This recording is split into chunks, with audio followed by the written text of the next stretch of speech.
There's a nice irony in the fact that the Cannes Film Festival, an event solemnly devoted to the worship of Mammon, should have begun on Ascension Day, finished on Pentecost, and been largely dominated by a frenetic visit from a self-styled Madonna.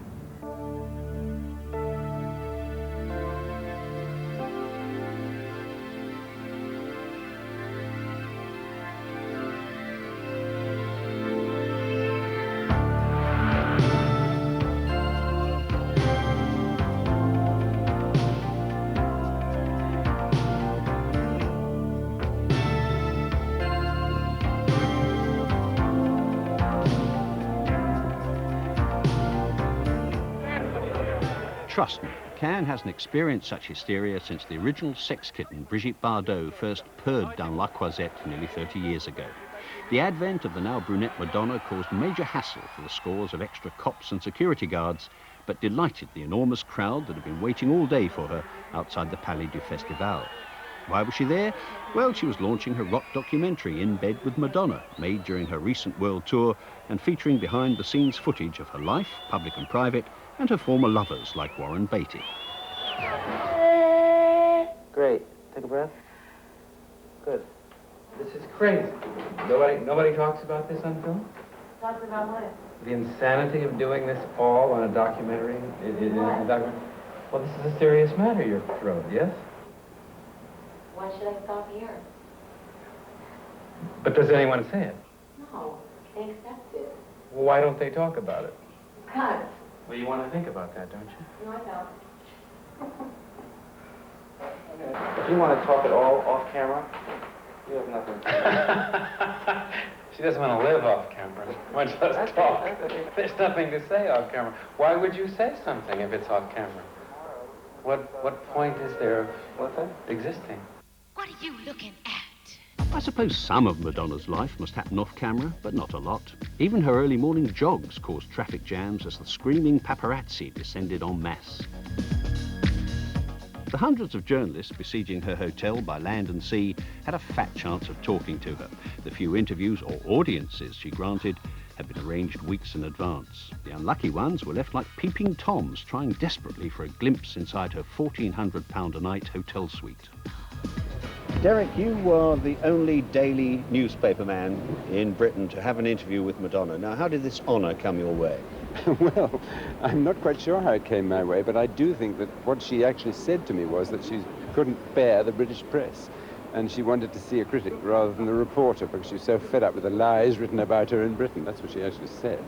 Yeah, from the stories that filter back that have been printed in the British tabloids, you get the impression of this awful monster has been running around with all these minders terrorising the Côte d'Azur. Now, was that person reflected in the person you interviewed? Absolutely not. Absolutely not. She was very simple and absolutely honest, didn't have any airs and graces at all.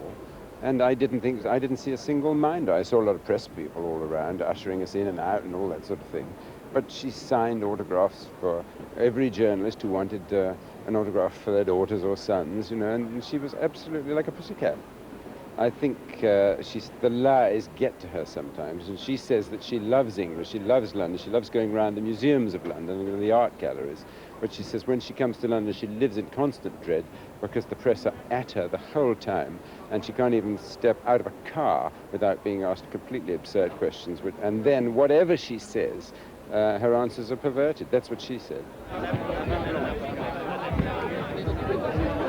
But, of course, the tabloid hacks she hates so much were hot on the lady's trail. The Daily Mail has scooped you. No, you Piers Morgan, you are late, baby. It's in the Daily Mail, it's in on Monday. Goodbye. No. The man who danced with Madonna, but there wasn't a picture to prove it.